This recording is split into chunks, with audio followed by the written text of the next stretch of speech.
Teaching method का जो part 1 था, किसने किसने किया था? आपके टीचर पढ़ाते हैं, उसको आप जरूर माइंड मेकअप करते जाइए कि आपने क्या क्या कवर कर लिया। ठीक है, तो चलिए, तो कल हम लोगों ने देखा था कि टीचर का क्या रोल रहता है। आपको अगर याद हो, सभी लोग थोड़ा फोकस हो जाइए। कल हमारा जो मेन उद्देश्य था देखने का कि टीचर का क्या रोल होना चाहिए, है ना, एक जिम्मेदारी क्या होना चाहिए, वैसे ही स्टूडेंट का क्या रोल होना चाहिए, क्या जिम्मेदारी होना चाहिए। राइट? यस और नो? एवरीबॉडी? तो टीचर का जो रोल है और स्टूडेंट का जो रोल है, रोजीना आप मुझे टेलीग्राम पे मैसेज करिएगा, मैं आपको बताऊंगा। अभी पढ़ाई कर लीजिए, ठीक है? कल के प्रैक्टिस क्वेश्चन बहुत अच्छे थे, very good, thank you. Student का रोल क्या है, सब हम लोग कंसंट्रेट हो जाइए। कोई भी डाउट हो तो आप लोग टेलीग्राम ग्रुप में जुड़े रहिएगा और मुझे पर्सनली मैसेज कर सकते हैं। टीचर के रोल को, स्टूडेंट के रोल को हम लोगों ने समझा, और इस पर सारे क्वेश्चंस आप लोगों ने बनाए थे, ऑल क्वेश्चंस।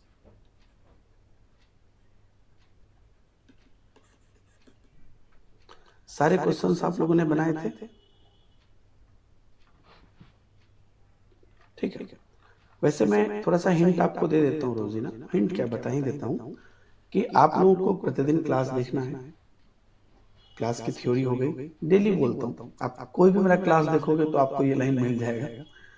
प्लस उस दिन के क्लास के एमसीक्यूज बनाने हैं, और ये दोनों कंप्लीट हो जाने के बाद आपको नोट्स बनाना है।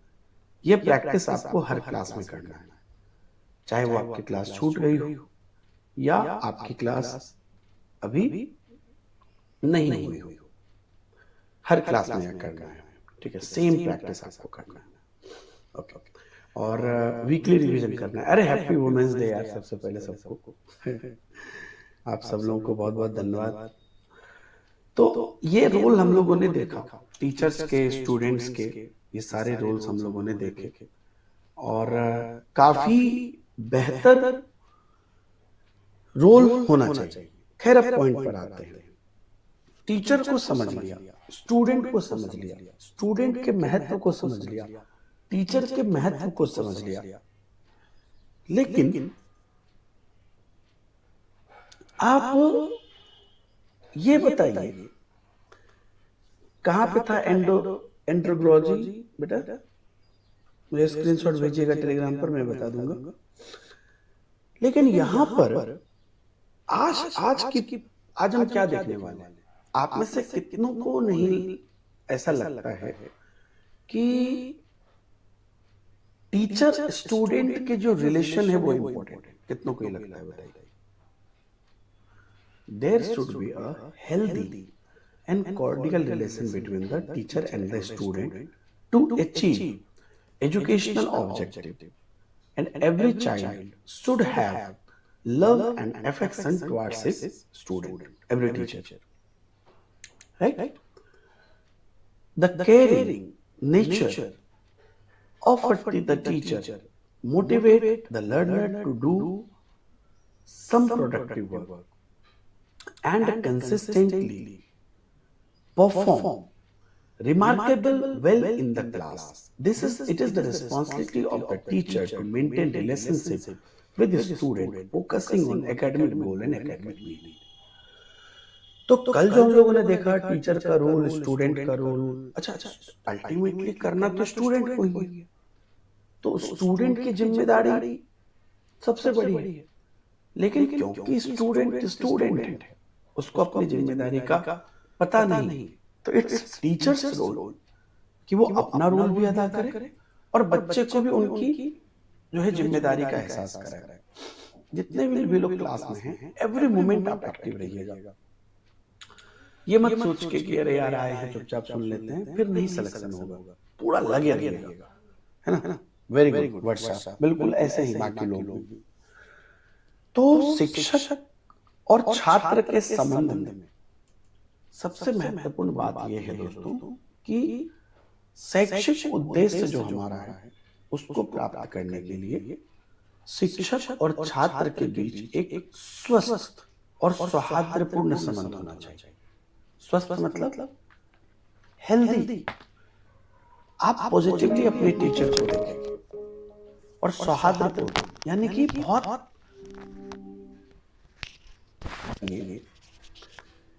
कहां पे था एंड्रोलॉजी बेटा, मुझे स्क्रीनशॉट भेजिएगा टेलीग्राम पर, मैं बता दूंगा। लेकिन यहाँ पर आज की आज हम क्या देखने वाले हैं? आप में से कितनों को नहीं ऐसा लगता है कि टीचर स्टूडेंट के जो रिलेशन है वो इम्पोर्टेंट है? कितनों को ये लगता है बताइए?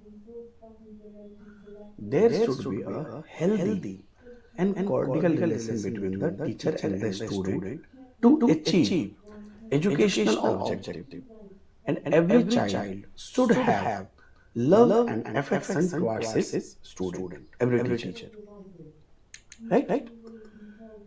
The caring nature of the teacher motivate the learner to do some productive work and consistently perform remarkable well in the class.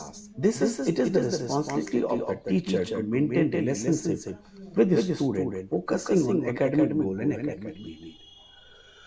तो कल जो हम लोगों ने देखा टीचर का रोल, स्टूडेंट का रोल, अच्छा अल्टीमेटली करना तो स्टूडेंट को ही है। तो स्टूडेंट की जिम्मेदारी सबसे बड़ी है। लेकिन क्योंकि स्टूडेंट है, उसको अपनी जिम्मेदारी का पता नहीं है, तो इट्स टीचर्स रोल कि वो अपना रोल भी अदा करे और बच्चे को भी उनकी जो है जिम्मेदारी का एहसास कराए। जितने भी लोग क्लास में हैं, एवरी मोमेंट आप एक्टिव रहिएगा। ये मत सोच के कि अरे यार आए हैं चुपचाप सुन लेते हैं, फिर नहीं सिलेक्शन होगा, पूरा लगे रहिएगा, है ना? वेरी गुड व्हाट्सएप, बिल्कुल ऐसे ही बाकी लोग भी। तो शिक्षक और छात्र के संबंध में सबसे महत्वपूर्ण बात यह है दोस्तों कि शैक्षिक उद्देश्य जो हमारा है उसको प्राप्त करने के लिए शिक्षक और छात्र के बीच एक स्वस्थ और सौहार्दपूर्ण संबंध होना चाहिए। स्वस्थ मतलब हेल्दी। आप पॉजिटिवली अपने टीचर को देखें और सौहार्दपूर्ण यानी कि बहुत ब्यूटीफुल रिलेशन होना चाहिए। प्रत्येक शिक्षक को अपने छात्र के प्रति प्यार और स्नेह होना चाहिए हमेशा। मैं आपको भी ये बात कहता हूँ, खुद को भी कहता हूँ, सबको कहता हूँ, अगर आप टीचर हैं और आपको बच्चों के प्रति स्नेह नहीं है तो आप कोई दूसरा काम कर लीजिए, फिर आप टीचर मत बनिए। क्योंकि सबसे पहले जरूरी है जैसे आप अपने घर के बच्चों को केयर करते हो या अपने भाई बहन को केयर करते हो, ठीक वैसे ही आपको सभी का केयर करना है। योगेश आप टेलीग्राम पर भेजिएगा बेटा, अभी पढ़ाई कर लीजिए। आपकी कोई भी चीज जो आप कुछ टेलीग्राम पर भेज सकते हैं, क्लास में प्लीज फ्लो में रहिए। तो इम्पोर्टेंट क्या है कि आपका बच्चों के प्रति स्नेह केयर होना चाहिए, दिखाने वाला नहीं। हाँ, रियल वाला, एग्जैक्टली प्राची, तभी बच्चे कंफर्ट महसूस करेंगे। Very good.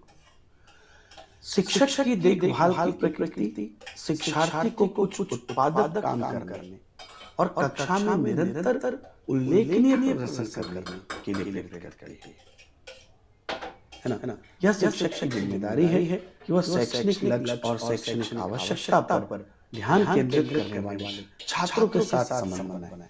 Very good Prachi. बाकी लोग भी प्लीज ऐसे ही एक्सप्लेन करिए, जुड़े रहिए। योगेश आप भी करिए, अभी पढ़ाई कर रहे हैं। अभिनय आप तो करते ही हैं, आफरीन, नूतन, ज्योति और रोजीना, आरती, सभी लोग एकदम ऐसे ही इन्वॉल्व रहिए आप लोग भी। तो शिक्षक और छात्र के बीच ये रिलेशन बहुत जरूरी है कि छात्र जो है वो कंफर्ट फील करे और लक्ष्य के प्रति शिक्षक की अपनी जिम्मेदारी समझे और बच्चों के साथ एक बेहतर संबंध महसूस करे।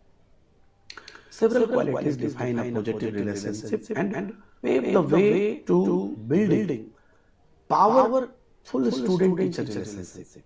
These include good communication, a safe learning environment, and a mutual respect. A positive and patient environment, and student equality and timely place. समझिएगा चीजों, बड़ी इंपॉर्टेंट बात है। तो बच्चे को जब हम आगे बढ़ाते हैं तो कैसे आप एक पॉजिटिव संबंध, अभी हम सिर्फ बात कर रहे हैं रिलेशनशिप, कैसे हम पॉजिटिव संबंध बनाते हैं बताइए। कई गुण एक सकारात्मक संबंध को परिभाषित करते हैं और शक्तिशाली छात्र शिक्षक संबंध बनाने के तरीके को प्रशंसित करते हैं। इसमें अच्छा संचार, एक सुरक्षित अधिगम का माहौल, अच्छा संचार समझ रहे कि आपको एक अच्छा कम्युनिकेशन लोगों से करना है, बच्चों से सही कम्युनिकेशन होना चाहिए, पॉजिटिव कम्युनिकेशन, सुरक्षित अधिगम माहौल, आपसी संबंध। सुरक्षित मतलब क्या है? Very good Yogesh, very good Aarti, Varsha. आप मुझे ये बताइए कि सिक्योर माहौल का, लर्निंग माहौल का दो मतलब है। पहला कि आप फ्री होकर रहें, आपको कोई टेंशन ना हो क्लास में, जैसे हैं वैसे रहें। दूसरा कि आपको विश्वास हो कि ये शिक्षक हमें हमारे करियर के लिए परफेक्ट है ना। जैसे कि कई बार क्लासेस आपको पता है 40-45 मिनट की शेड्यूल होती है किसी एक टॉपिक के लिए। हालांकि मैंने उसको पार्ट वाइज कर दिया है ताकि कोई भी चीज में आराम से टाइम है हमारे पास। लेकिन फिर भी क्लास के बीच में हम कभी भी इधर उधर की बातें नहीं करते। आप देखते हैं, अगर एग्जाम्पल भी ले रहे हैं तो पढ़ाई से जुड़ा हुआ ले रहे हैं। कभी भी टॉपिक से भटक के चार बार नहीं करने लगते हैं। हो सकता है तात्कालिक आप में से किसी को बुरा लग जाए कि यार मेरी बात नहीं कर रहे हैं, लेकिन उसके बदले जब आप पढ़ाई करते हो तो निश्चित रूप से आपको बाद में एक सिक्योर फील होता होगा कि यार सर ना किसी की वजह से क्लास को डिस्टर्ब नहीं करते। होता है कि मन में आप किसी भी वजह से सर पढ़ाई को डिस्टर्ब नहीं होने देते, तो ये भी एक सिक्योर फीलिंग है ना। तो ये इंपॉर्टेंट है कि आप सुरक्षित महसूस करें दोनों तरफ से, एकेडमिकली भी और अपना कंफर्ट भी। आपको ये होना चाहिए, आपसी सम्मान होना चाहिए। देखिए, मैं कितने लोगों को जानता हूं जो पढ़ाते तो हैं लेकिन वो बच्चों के लिए मतलब अच्छा नहीं सोचते। सिर्फ और सिर्फ मतलब अपना कॉमर्शियल बिजनेस चल रहा है, कोचिंग चल रही है, ये चल रहा है, स्कूल चल रहा है। तो सबसे पहले आपको एक पॉजिटिव माहौल सोचना है। समझिए, पॉजिटिव माहौल सोचना है, पॉजिटिव माहौल क्रिएट करना है। आपसी सम्मान का मतलब यही है। मैं आपका सम्मान करता हूं मतलब ये तो नहीं है कि अरे अरे अरे नमस्ते नमस्ते करना जरूरी है, नहीं। आपका केयर करता हूं। आप गलत रास्ते पे जाओगे तो ठीक करूंगा, आप सही रास्ते पे चलोगे तो अप्रिशिएट करूंगा। और सकारात्मक और धैर्यपूर्वक मनोवृत्ति की हो जाएगा। छात्र समानता, किसी के साथ भेदभाव नहीं, और समय पर प्रशंसा। जहां पर जरूरी है वहां प्रशंसा, जहां जरूरी नहीं है वहां नहीं। ये जरूर करें। तो the ability to create positive powerful relationship between a student and teacher, excellent Yogesh, may seem like a daunting task at first, but it can be easily accomplished by creating a strong learning environment. So एक छात्र और शिक्षक के बीच एक सकारात्मक शक्तिशाली संबंध बनाने की क्षमता पहले एक कठिन काम की तरह लग सकती है, लेकिन यह मजबूत शिक्षण वातावरण बनाकर आसानी से पूरा किया जा सकता है। आपको पता है ये बहुत ही मतलब मेरा 14-15 साल मेरा हो गया पढ़ाने का, 8 साल से तो ऑनलाइन पढ़ा रहा हूँ। मेरा ये एकदम क्या कहते हैं ये प्रैक्टिकल किया हुआ है। आप पहली बात तो बच्चे के बारे में अच्छा सोचो, अच्छा सोचो, अच्छा दिखाने की जरूरत नहीं है, अच्छा सोचो, ठीक है। और आप अपना काम अच्छे से करो। आप अपना काम अच्छे से करो, समझना। तो निश्चित रूप से आपका आपके छात्रों के साथ एक सकारात्मक संबंध बनेगा, निश्चित रूप से बनेगा, गारंटी है इस बात की। जी। तो अच्छा सोचो पहली बात तो बच्चों के बारे में।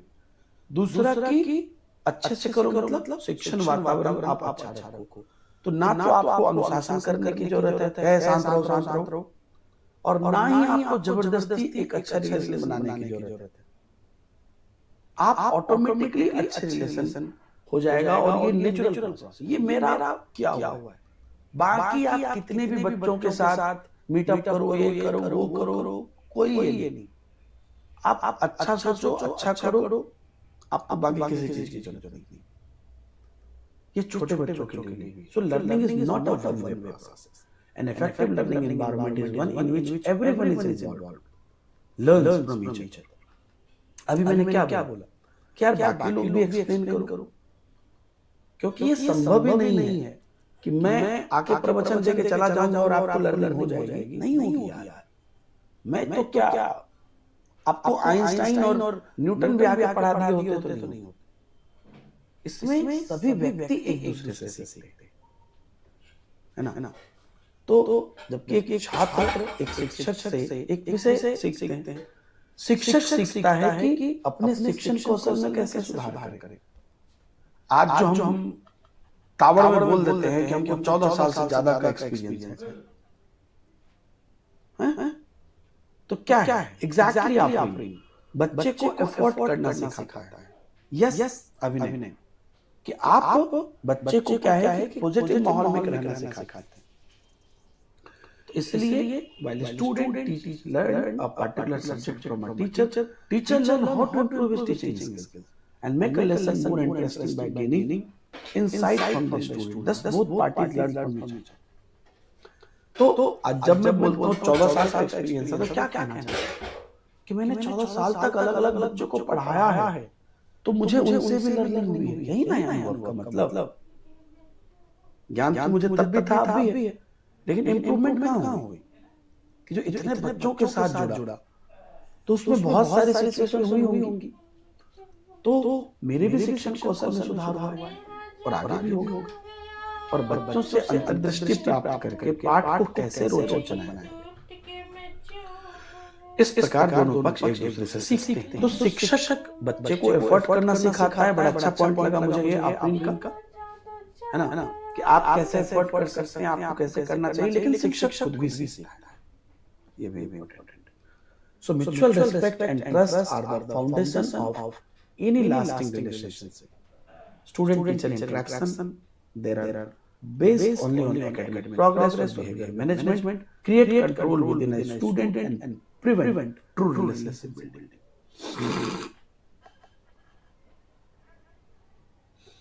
तो क्या कह रहा है कि पारस्परिक सम्मान और विश्वास किसी भी स्थायी रिश्ते की नींव है कि नहीं, बताइए एवरीबॉडी। किसी भी रिलेशनशिप की आप बात करिए, विश्वास, सम्मान, ये दो चीजें इंपॉर्टेंट। आप भाई बहन हैं, हस्बैंड वाइफ, दोस्त, समझिए। तो ध्यान से देखिए, तो सम्मान जो है ये सबसे ज्यादा इंपॉर्टेंट किसी भी रिलेशन, और विश्वास सबसे ज्यादा इंपॉर्टेंट। तो ये किसी भी जो है रिश्ते की नींव है।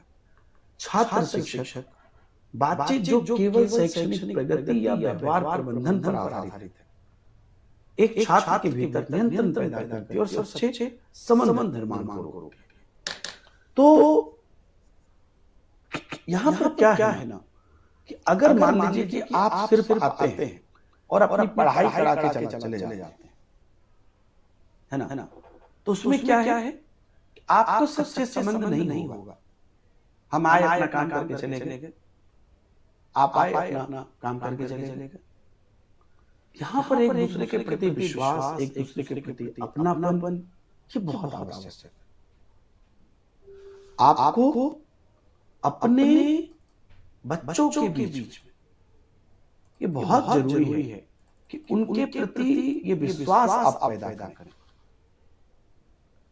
और उनको भी इस बात को लेकर कंफर्ट फील हो, है ना। ये चीज नहीं, वैसे क्लास नहीं रुकी है, आप एक बार फोर्स स्टॉप करके अप्लाई कर लीजिए। सो teachers who demonstrate respect for their students, समझिएगा बात, रिस्पेक्ट सिर्फ छोटे बड़े को नहीं देते हैं, बड़े भी छोटे को देते हैं। And eagerness to help them through their difficulties become object of respect themselves and drive students to learn and make their teacher proud. तो वे शिक्षक जो अपने छात्रों के प्रति सम्मान प्रदर्शित करते हैं और उनकी कठिनाइयों के माध्यम से उनके मदद करने की उत्सुकता रखते हैं, वे स्वयं ही सम्मान की वस्तु बन जाते हैं। आप लोग मुझे बताइए कि क्या सम्मान जबरदस्ती पाने वाली चीज है? नहीं। अगर आप अच्छा बच्चों के साथ रहोगे और बच्चों के लिए अच्छा सोचोगे तो सीखने और अपने शिक्षकों को गौरवान्वित करने के लिए छात्र के बीच शिक्षक जो है ये भी अभियान चलाते रहते हैं। आप हमेशा कोशिश करिए कि बच्चे कुछ इतना बेहतर करें जिससे आपको भी प्राउड फील हो। यस और नो?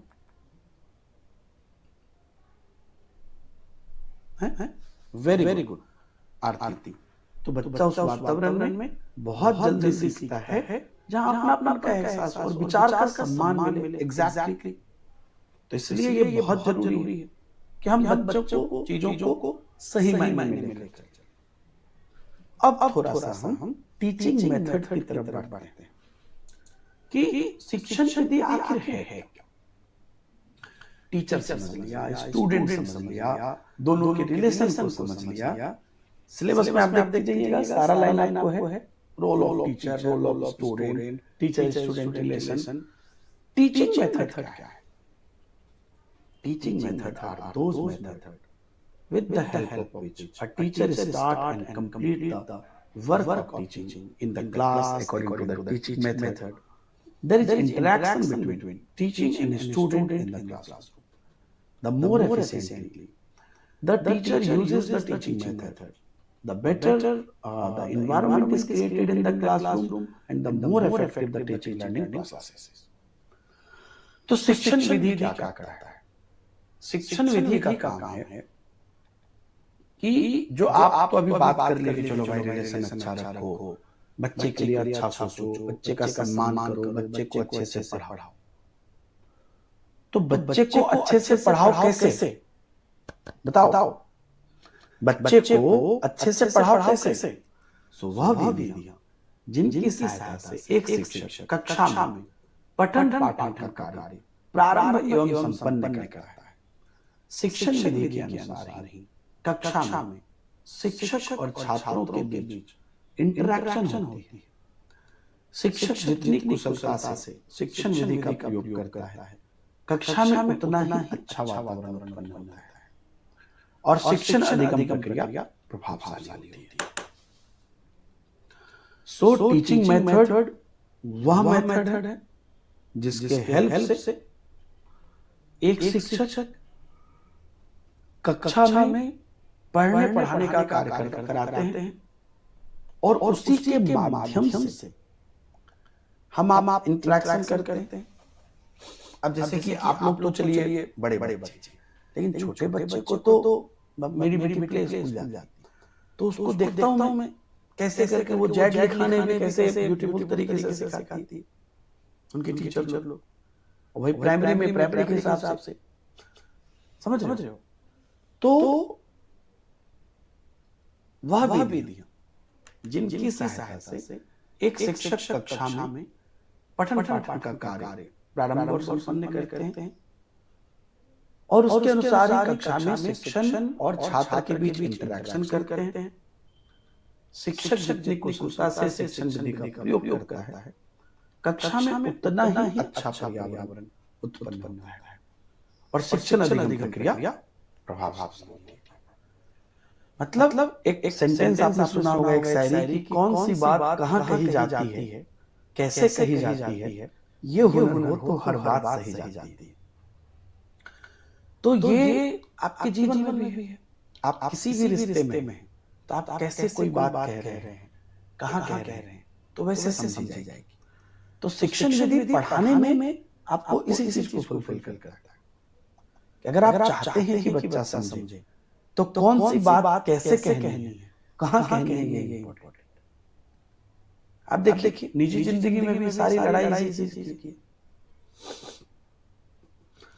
तो main teaching method are used during teaching.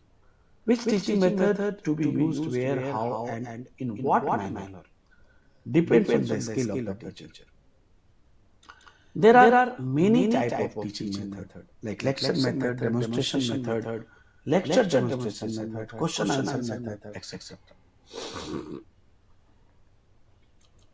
Ji, thank you Yogesh, okay Varsha, Abhinay, Aarti. तो शिक्षण के दौरान आप शिक्षण विधियां उपयोग करते हैं, तो वही बात है कि शिक्षण विधियों का उपयोग कहाँ, कैसे और किस तरह करना है, या आपकी कुशलता पर निर्भर करता है। दोस्तों मेरी क्लास से आप सिर्फ एग्जाम के लिए रटने मत आइए, मेरी क्लास से आप अपने आप को ग्रूम करने आइए। और एक बात अपने दिमाग में बिठा लीजिए, अगर आपको किसी टीचर ने कहा है कि यार टॉपिक पढ़ लो, क्वेश्चन बना लो, एग्जाम निकल जाएगा, काम हो जाएगा, तो मैं आपको एक बात सचेत करना चाहता हूँ, एकदम वार्निंग देना चाहता हूँ कि आपका सिलेक्शन तब तक नहीं होगा जब तक आप अपने मुख्य सब्जेक्ट को जीना नहीं सीखोगे। सच्चाई बता रहा हूं। ये जो है ना टॉपिक पढ़ लिया, क्वेश्चन कर लिया, एग्जाम में बन जाएगा, नहीं बनेगा। एग्जाम में क्वेश्चन नहीं बनेगा। एग्जाम में क्वेश्चन तब बनेगा जब आप उस चीज को जीना शुरू कर दोगे, उसको फील करना शुरू कर दोगे, और उसका कितना बेनिफिट देखिए। एग्जाम में भी क्वेश्चन बनेगा और सही बनेगा, कितने भी नए क्वेश्चन आ जाए, क्योंकि आपके जहन में वो चीज है, तो वो आप कर लोगे। और उसके बाद एक बहुत बड़ी चीज होगी, आप एक अच्छे टीचर बन जाओगे। सच में अच्छे टीचर बन जाओगे। खाली मार्क्स लाने वाले टीचर नहीं कि क्वालिफाई कर गए, मेरिट में आ गए, नहीं, वो तो कागज पे दिखता है। रियल में अच्छे टीचर बन जाओगे। और सबसे ज्यादा जरूरी है रियल में अच्छे टीचर बनना। और मैं आपको बताता हूं, जिस दिन रियल में अच्छे टीचर बन जाओगे ना, तो मैरिट में आना, ये आना, वो आना, ये सब छोटी बात हो जाएगी। आज के डेट में ऑनलाइन एजुकेशन करके, अपनी ऐप बना के या अपनी कोचिंग खोल के, जिनके पास रियल में ज्ञान है, वो 5 साल में इतने कमा लेते हैं जितने आप कोई टीचर बन के पूरे जीवन में कमाता है। कि बस मैं एग्जांपल के लिए बता रहा हूं। तो आप जहां भी रहोगे, गवर्नमेंट टीचर बन के रहो या जहां पे भी रहो, पावर के साथ रहो, तो फायदा हर तरह से है। आप नहीं अच्छे करोगे, खाली क्वेश्चन बनाने के लिए, टिक मारने के लिए करोगे, तो एकदम से एग्जाम नहीं निकले। इसलिए मैं कह रहा हूं जीवन से जुड़ो। अभी हमने कैसे बोला, हमारे लाइफ में भी हम किससे कैसे बात करते हैं, वो इम्पोर्टेंट है। तो शिक्षण विधि का उपयोग कहाँ, कैसे, किस तरह करना है, ये शिक्षक की कुशलता पर निर्भर करता है। तो कुशल शिक्षक बनिए। शिक्षण विधि कई प्रकार की होती है। कई बार व्याख्या करते हैं, प्रदर्शन करते हैं, व्याख्या, प्रदर्शन, प्रश्नोत्तर, ऐसे बहुत सारी विधि।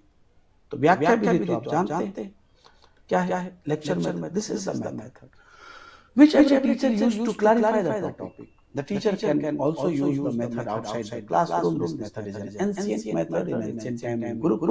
Guru used this method to teach their disciples by sitting in a natural environment. This method is considered to be the simplest and biggest advantage of this method is that class is discipline. तो व्याख्या विधि जिसको आप लोग normally निरंकुश विधि कहते हैं, लेकिन उसके भी अपने महत्व है। कभी भी मुझे कोई नई चीज बतानी हो, है ना, तो ये हम व्याख्या विधि से प्रकरण स्पष्ट करने के लिए शिक्षक करते हैं। सो इस विधि का उपयोग, है ना, शिक्षक कक्षा के बाहर भी कर सकता है। यह एक प्राचीन विधि है, गुरुकुल के टाइम से गुरु बैठते थे पेड़ के नीचे, बच्चे को पढ़ाते थे। सबसे सरल मानी जाती है, बच्चे चुपचाप बैठे रहते हैं, गुरु आके अपनी व्याख्या करते हैं और बच्चे सीखते हैं। कक्षा पूरी अनुशासन में रहती है और यह शिक्षक केंद्रित है। वैसे प्रदर्शन विधि, demonstration method help the teacher to explain and also help the teacher to explain clarity to the student. In the demonstration method, the teacher reveals the scenes related to the topic among the student and also keep explaining it to the student by showing those scenes so that the student take interest in the topic and their knowledge become permanent. That is the psychological. शिक्षक की गुणवत्ता कैसे होनी चाहिए, ये कोई एक line में नहीं बता सकते आप। इसका एक लाइन में क्या आंसर होगा, आप खुद ही सोचिए। ये कौन सा क्वेश्चन हुआ? शिक्षक में की गुणवत्ता, मतलब ये बहुत बड़ी बात है। आप हम भी मैं भी आज सीख रहा हूँ कि और गुणवत्ता क्या हो सकती है, इसका कोई अंत नहीं। It's like development is a continuous process. आज दिन प्रतिदिन बेहतर शिक्षक बनते जाइए, इसका कोई एक लाइन का आंसर नहीं हो सकता। प्रदर्शन विधि, डेमोन्स्ट्रेशन मेथड, तो इसमें क्या है? अच्छा, डेमोन्स्ट्रेशन कौन करता है? डेमोन्स्ट्रेशन कौन करता है? टीचर करता है। समझना, अभी मैं आपको दिखा रहा हूँ, ये देखो, ये चीज है, ये मैं डेमोन्स्ट्रेट कर रहा हूँ। कितने लोगों को कंफ्यूजन हो जाती है कि डेमोन्स्ट्रेशन क्या बच्चा खुद से करता है? बताइए।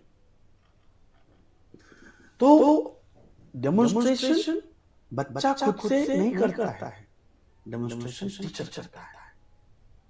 तो प्रदर्शन विधि शिक्षक जो है को व्याख्या करने में उसकी सहायता करती थी और छात्र को स्पष्ट रूप से समझाने के लिए भी शिक्षक की सहायता करती थी।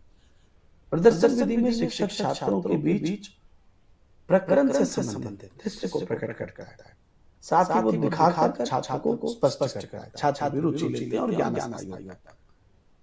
तो प्रदर्शन विधि भी एक्चुअल में शिक्षक केंद्रित थी, लेकिन फिर भी इसमें एटलीस्ट आप प्रदर्शन करके बच्चे को दिखाते हो, तो ये एक मनोवैज्ञानिक विधि हो जाती है। इसके बाद आता है प्रश्नोत्तर विधि, मतलब कुछ इंपॉर्टेंट विधि। मैं पहले इधर इंग्लिश में पढ़ देता हूँ, फिर हिंदी में पढ़ूंगा। So this method was propounded by Plato, गुरु सुकरात, and through questioning method the thinking level, एक minute, thinking level of the student is expanded and it also develops the memory power of the student with its use. The class remains disciplined and it also works to increase student interest in the subject. With its use, individual differences among students can be identified and student can be differentiated between average and low, through which the quality and goals of teaching can be achieved. Through which the quality of goals of teaching can be achieved. This is one of the most commonly used. अब ये क्या question answer method? तो question answer method किसको बोलते हैं? देखिए, अब बच्चा प्रश्नोत्तर करता है।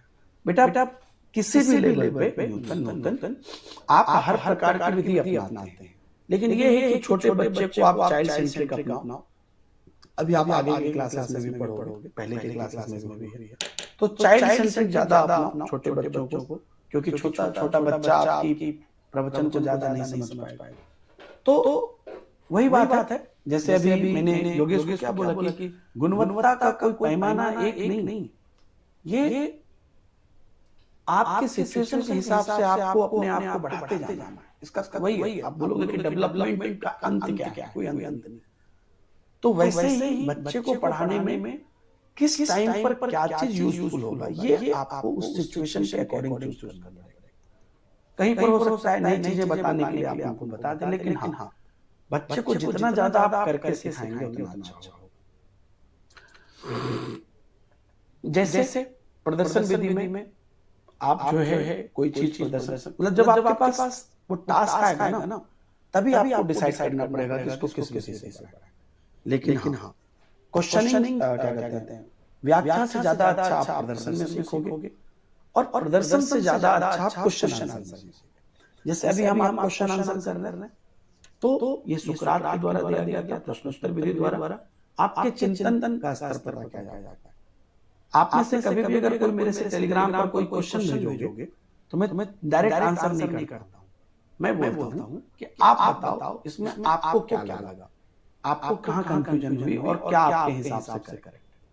तो ये क्वेश्चन आंसर है।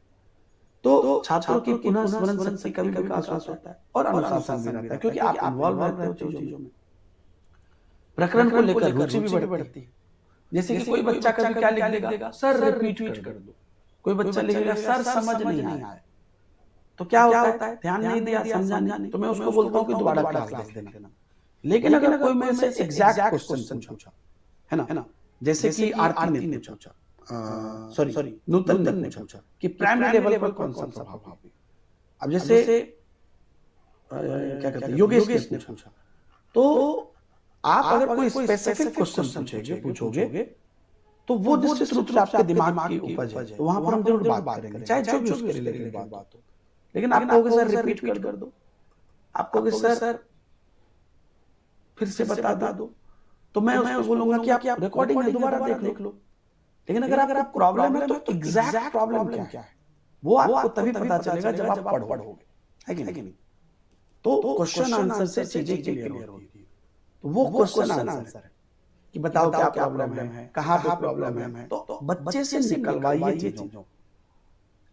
तो इससे आपको भिन्नता की पहचान हो जाती है, कौन मेधावी और सबसे निम्न कैसे बच्चे हैं, और इससे शिक्षण की गुणवत्ता का लक्ष्य भी आप आसानी से प्राप्त कर सकते हैं। और ये सबसे उपयोगी विधि मानी जाती है क्वेश्चन आंसर। इसके बाद आता है आगमन विधि, इंडक्टिव मेथड। आप जानते हैं जो छोटे बच्चे के लिए सबसे बेस्ट। अभी कोई पूछ रहा था ना छोटे बच्चे के लिए। This method was proposed by Aristotle, the guru of father of politics. In the induction method, before starting the teacher work or starting the topic, example related to the prior knowledge are presented to the student, so that the topic to be taught is reached. That is this method, है ना, move from known to unknown. आगमन विधि का प्रतिपादक जो है अरस्तु रहे। आगमन विधि में उन्होंने एक सिंपल सी बात कही कि पहले उदाहरण दीजिए, फिर उस उदाहरण से आप उससे पढ़ाए जाने वाले प्रकरण तक पहुंचिए, यानी कि ज्ञात से अज्ञात तक पहुंचिए, जो कि छोटे बच्चे के लिए सबसे ज्यादा जरूरी। लेकिन एक बात हमेशा ध्यान रखना, इन सभी विधि में टाइम बहुत लगता है। इसलिए कोई भी विधि ना तो खराब है, कोई भी विधि ना तो बहुत अच्छी है। समझना, जहां पे जरूरत है वहीं पे लगाओ। हर विधि के अपने अपने फायदे हैं। जहां पर व्याख्या से काम चल जाए व्याख्या करो, जहां एग्जांपल देने की जरूरत है एग्जांपल दो। हर चीज आपको देखना। उसी का उल्टा डिडक्टिव, ये भी important. Deductive method was propounded by Aristotle, गुरु Plato. This method is opposite to the induction method. This method move from known to unknown, unknown to known. In this first of all some formula, first of all some formula or some principle is presented among the student, and then the student are taken to the next level with which the student is familiar. That is in this method the student are told about the principle, and then their meaning are explained. This method is also seen as the basis of philosophy. In this method student are taken from general to specific knowledge, from knowledge to unknown, and from micro to macro. तो निर्गुण विधि के प्रतिपादक अरस्तु के गुरु प्लेटो के द्वारा किया गया। ये आगमन के विपरीत है। ये अज्ञात से ज्ञात की ओर चलता है। मतलब यहाँ पर पहले रूल बता दो, पहले सूत्र बता दो, फिर सिद्धांत, है ना। मतलब सबसे सिद्धांत बता दो, फिर आप उसको उसके स्तर पर लेकर आओ, यानी कि एग्जांपल लेकर आओ। जिससे छात्र परिचित हो, अर्थात इस विधि में छात्र को सिद्धांत के बारे में बताया जाता है और फिर अर्थ को स्पष्ट किया जाता है। फिलॉसफी इसी को बोलते हैं, लेकिन ये बड़े बच्चों के लिए अच्छा है। फिलॉसफी कौन समझेगा, बड़े बच्चे समझेंगे। इसी को हम सामान्य से विशिष्ट भी कहते हैं, ज्ञात से अज्ञात भी कहते हैं और सूक्ष्म से स्थूल भी कहते हैं, क्योंकि इसमें आप एक फिलॉसफिकल वे में बच्चे को आगे बढ़ा सकते हैं। वहीं गेम मेथड ये सबसे अच्छा है। अब देखिए हम कैसे कैसे ऊपर से नीचे आए। हम व्याख्या से शुरू किए, गेम पे आ गए।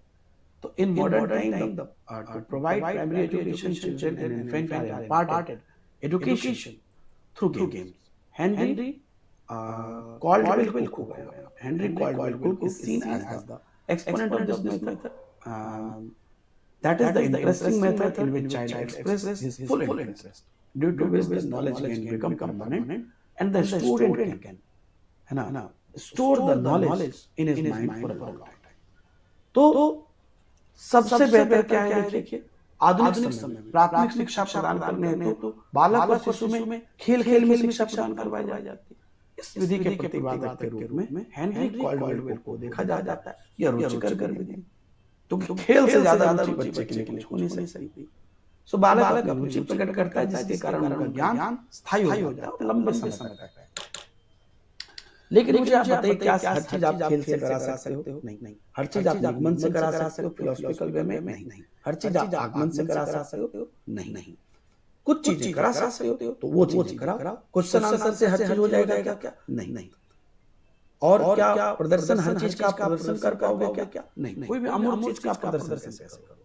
व्याख्या हर चीज का कर पाओगे क्या? नहीं। लेकिन हर चीज का अपना महत्व होता है जो आपको देखना है।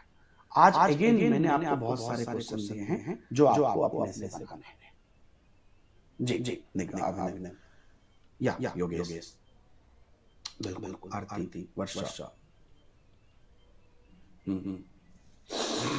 हाँ, छोटे बच्चों के लिए चाइल्ड सेंट्रिक एजुकेशन में खेल गतिविधि, लेकिन क्योंकि आप लोग एक मतलब क्या बोलूं मैं, एक बहुत अच्छे इंस्टीट्यूशन में टीचर बनने वाले हो, इसलिए मैं आपको प्रैक्टिकली बता रहा हूँ कि सारी विधि अच्छी है ना, कहाँ पर किसका उपयोग करना है वो जरूरी।